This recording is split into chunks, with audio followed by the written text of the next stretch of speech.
Hi to everyone. Good morning. This is Eleanor Corpus, ang inyong Tita Nora.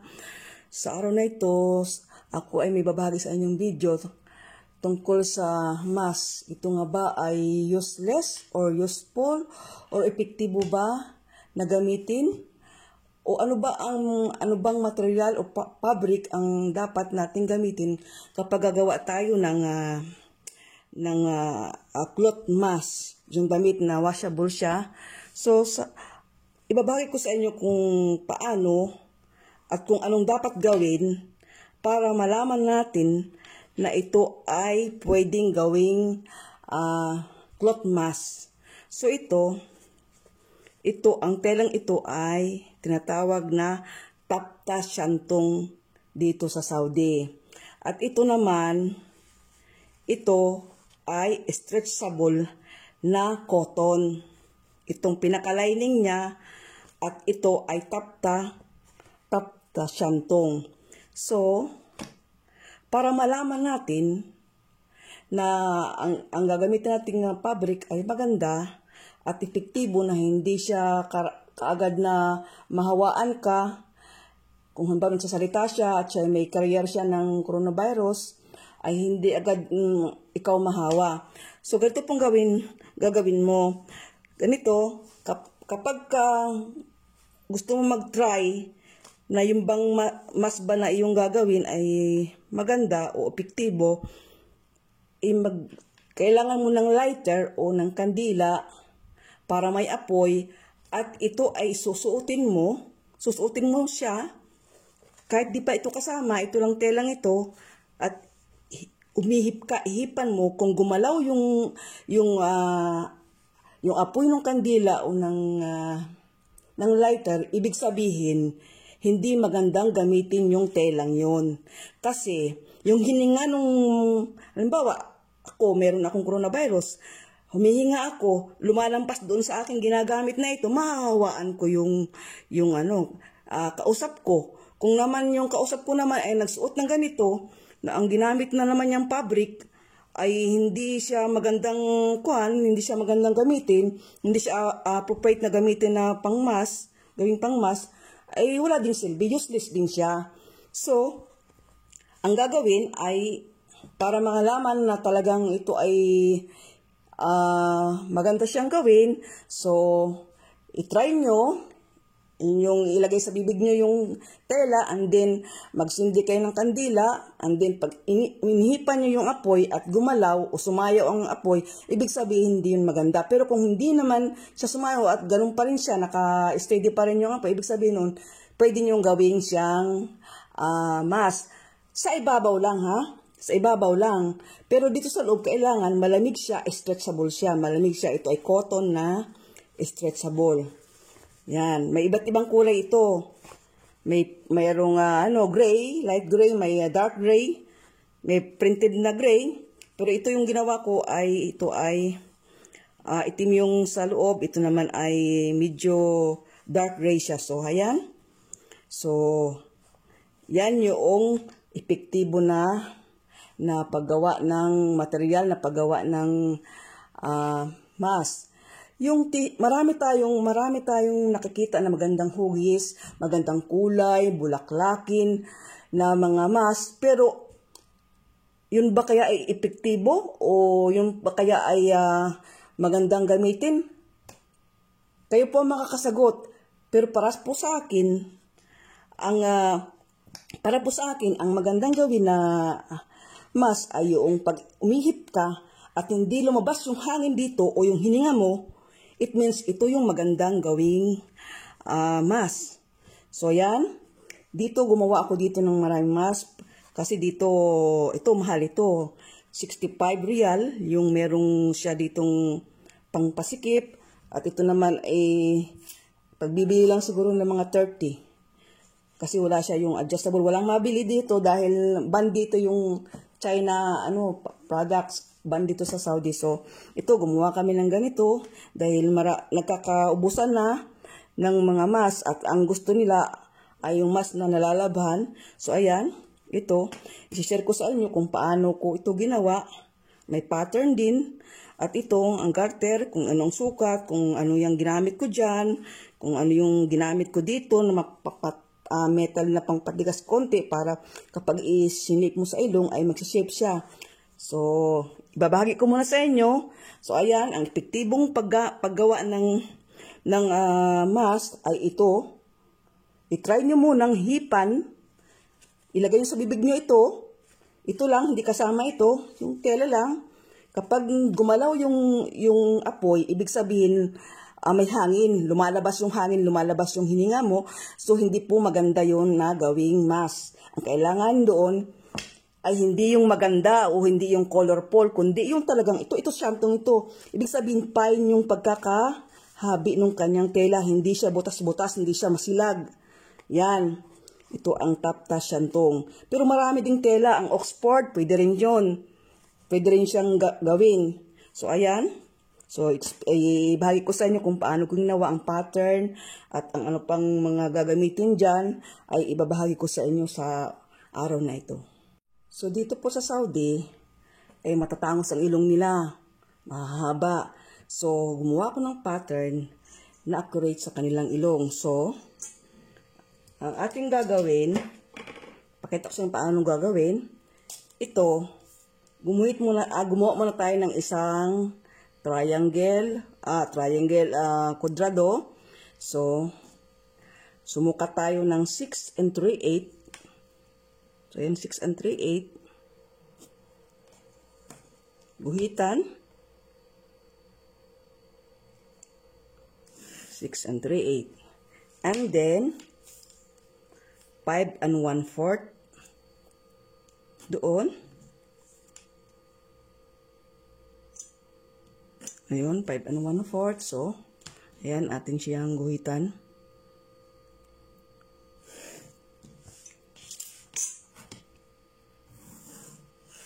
So, ayan.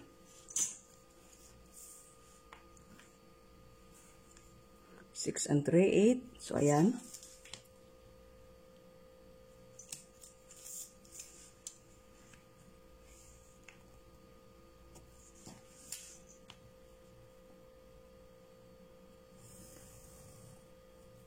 Ayan. So, ang una natin gagawin, ganyan natin yan, oh. Ayan. So, ayan. Pag mula doon sa corner doon hanggang doon sa corner, iganyan natin ito. Ayan. At mula doon, sumukat tayo ng 6 cm. Ayan. 6 cm. Tandaan. Ayan, 6 cm. And then, mula doon, dito, sumukat tayo ng 5.5 cm. Ayan. Puro mga tanda. Tandaan muna natin yan, ha?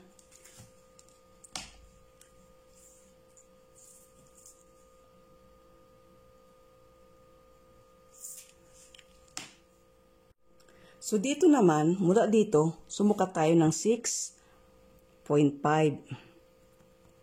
And then, 5 cm. Ayan, tandaan natin yan, ha? And then, dito mula sa sulok dito, sukat tayo ng 2 cm. Tandaan muna natin, tanda tayo, no? So, ayan. Sumula naman dito sa sulok, tataas tayo ng 3.5 cm. So, ayan. So, ayan. And then, mula dito, yan, sukat tayo ng 6 cm. Katulad doon sa ito, 6 din dito.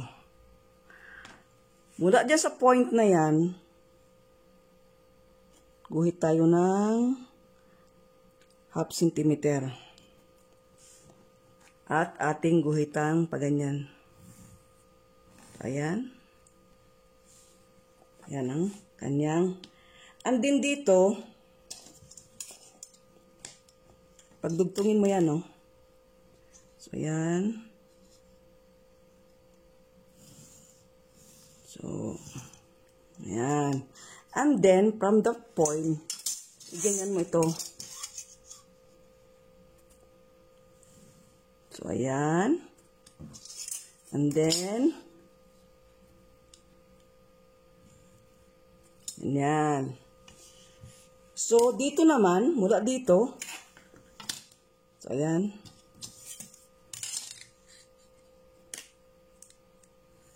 Lalagyan natin ng shape na pag ganun. So, pabilog siya. So, ayan, may shape na siya, no? Ito 6 cm.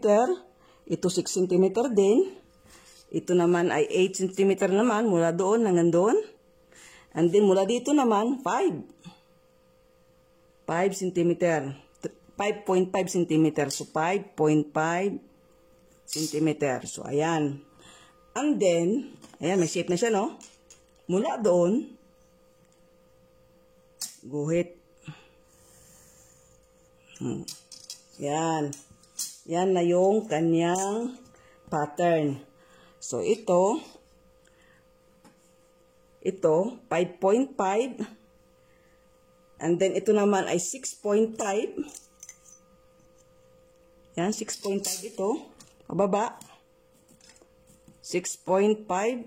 Ayan. So,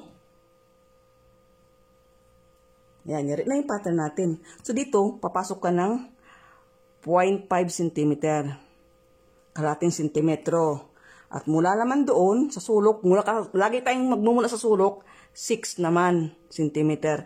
At mula dito sa sulok din, 3.5 cm.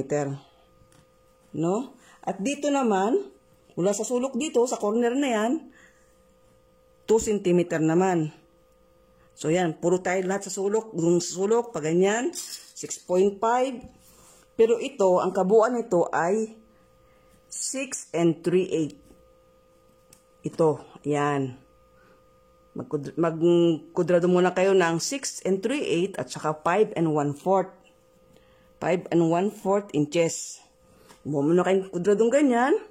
Ang pangalawa, mula doon sa sulok doon, hanggang sa sulok, ganyan yung ang roller. And then mula doon, sukat ng 6, guhit, yun ang tatandaan mo ng paganon. Ng pakurbada. Pakurbada sa suhayan. So, ito na yun, no? So, ayan na, oh. Ayan na siya. So, ito, nilipat ko dito sa karton. Nilitan ko ito ng konti kasi napakalaki.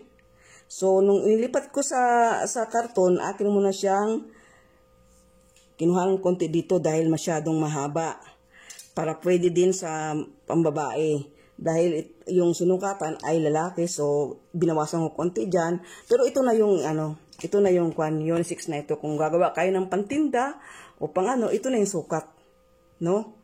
Ito na yung sukat. Ito na yung standard na sukat.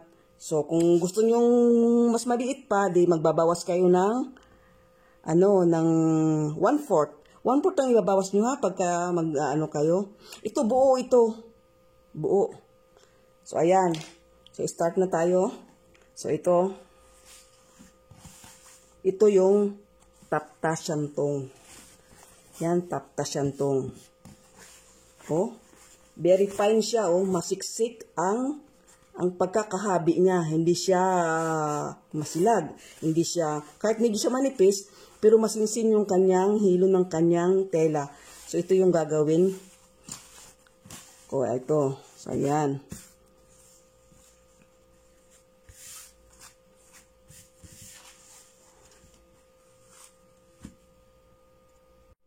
So, ayan. Atin na siyang bakatin. I-trace natin siya. So, ayan yung kanyang tracing paper. Mas maganda ang may tracing paper. Dahil wala naman kaming cutter dito na yung di machine na pa ganun. So, ito, mano-mano.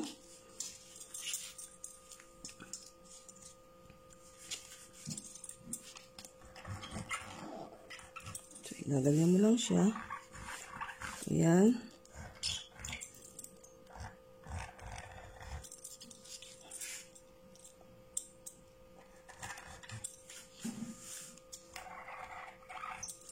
So, ayan na siya. So, ayan na yung kanyang. Ang gagawin natin, gugupitin na natin siya. doon mismo ang gupit mo. Dahil ito na yung laki niya, ito na yung finish niya, katapos may piping lang siya para maging maganda yung katulad niyang. So, ayan.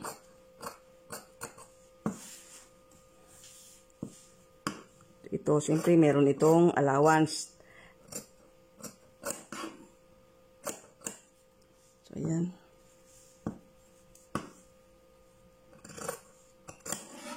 Babakatin natin yan. I-trace natin siya para maganda yung ating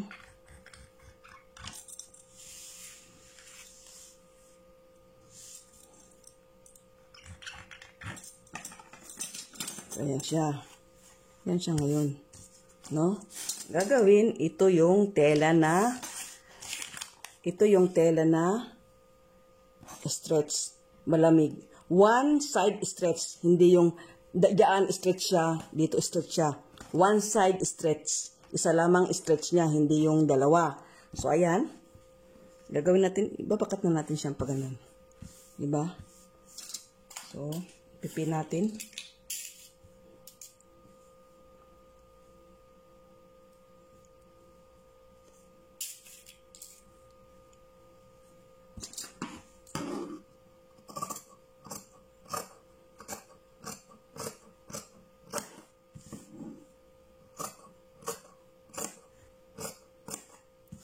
So, ayan, para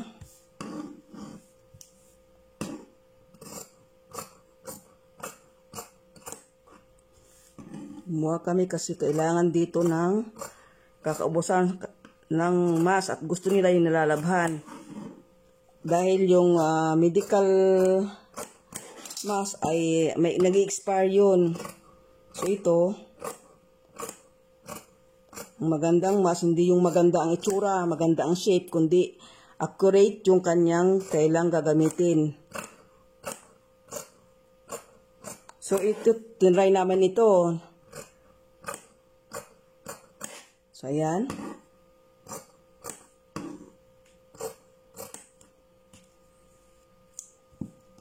So, ayan. Paggawa ng pattern, and then, ito yung kanyang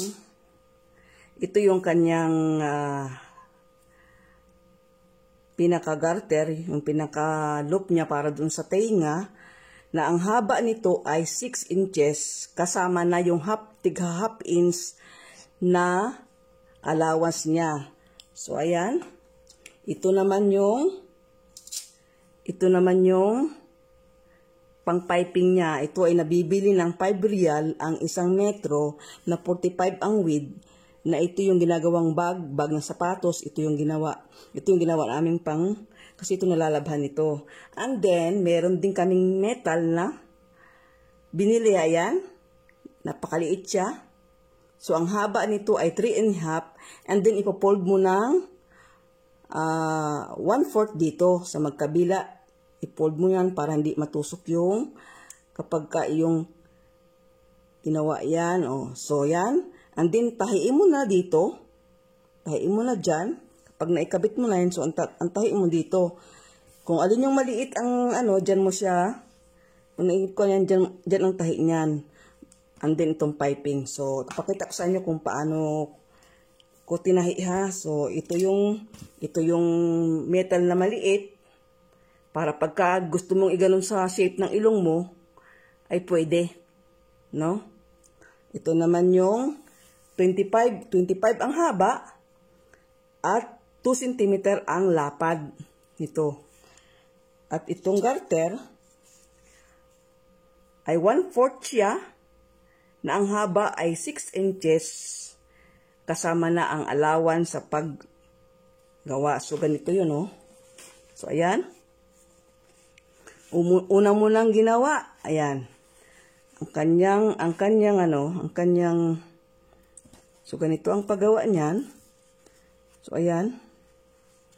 Pagpatungin mo siya.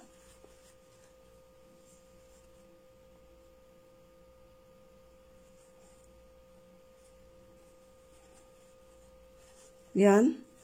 Tahiin dyan. And then, buklatin. So, nakatago na yung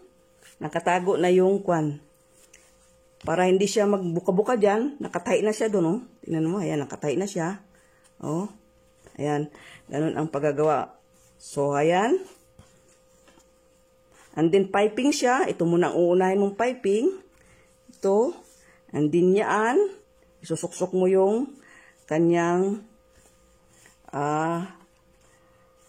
garter para siya ay meron siyang sabit sa tainga. So, ayan. So, kung may time pa, so, akin itong tatahiin. Papakita ko sa inyo kasi nakatahi na ako ng isa. So, ayan. So, papakita ko sa inyo kung paano ko ginawa ito, no? Kung paano ko ginawa ang ito. So, ayan. Ito yan ang shape niya. Ito yung pattern niya.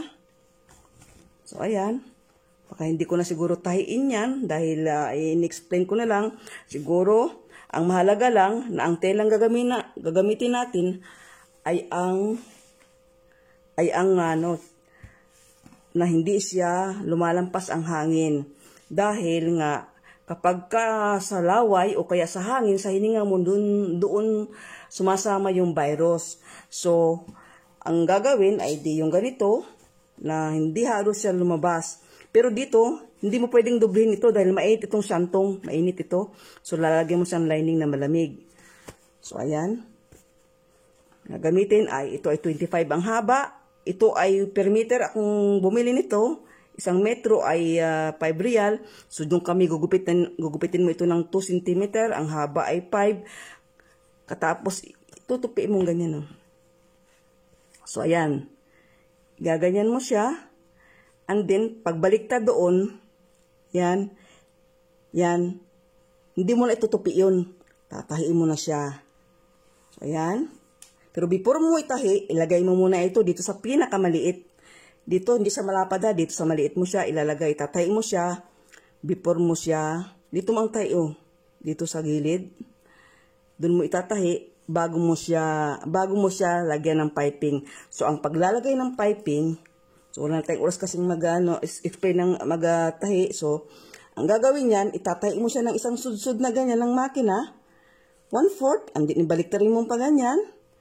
And then tahi na. Hindi mo na siya itutupi itong isang ito. Dito ka lang magtutupi sa una. Ayan, diyan ka magpapasada. So, igaganyan mo siya. And then, igaganyan mo. So, piping mo na siya. Ang unahin mo ng pipingin, ito muna. Huli na ito. Dahil ilalagay mo muna yung So, ilalagay mo muna dito yung, yan, ilalagay mo muna dyan. Itatahi mo muna siya. Yan, itatahi mo muna siya dyan. And then, bago mo siya babalutin. Kapag nabalot mo na siya nito, nabalot mo na siya ng ganyan. Ayan. At ganun mo na. So, ayan. Tatay mo doon sa ibabaw. So, nakaganyan na siya. So, ayan. So, ang mahalaga lang, kaya ako nag-share ng ganitong video, para madali naman itong tahiin. Ang ano ko lang, yung tela, kung useful ba yung tela ang gagamitin mo, o tama ba yung fabric na gagamitin mo sa paggagawa ng mask. Pero kahit may mask tayo, ang mahalaga pa rin ay maghugas ng kamay at distancing. Distancing, hindi yung malapitan. Kasi nga, hindi mo alam kung may carrier na siya ng virus. Kaya, useless din kung magsuot ka ng ganito, kung ka ng malapitan na ang distancing nga, at saka maghugas ng kamay, hihipo ka sa iyong mukha, hindi ka naghugas ng kamay, so, ma-infect ka din. So, nasa sayo din yun. Kailangan na nagmask ka na, and then, nag-distancing ka pa, naghugas ka pa ng kamay, so, more effective yung iyong ginagawa. So, ayan. Knitting ko, ito na yung kanyang... So, itong pattern, isasalin nyo sa karton. Sa cardboard na makapal, para pag ginanyan nyo siya, hindi siya gagalaw-galaw, hindi siya tulad nito, o lumulukot na siya. Diba? Lumulukot na siya. So, ilipat nyo sa karton. Para pag guhit na lang kayo ng guhit, gupit ng gupit. So, ayan. Ito na yung kanyang... So, ito, Ito walang halos mabili, naghanap kami kahapon. Ito ay may metal na maliit siya. Ayan o. Itutupi niyong paganyan para hindi siya bumuka, na hindi siya tumusok kapag nabanat siya o na ganyan. So ito nagbibend, tumutulong siyang mag-shape sa ilong para nakadikit doon yung itong mask. So ito na yung aking in-share sa inyo. Very useful kapag gumamit ka ng tamang fabric sa paggawa ng mask, and then social distancing pa, naghugas ka pa ng kamay, more effective. Very useful ang paggamit mo ng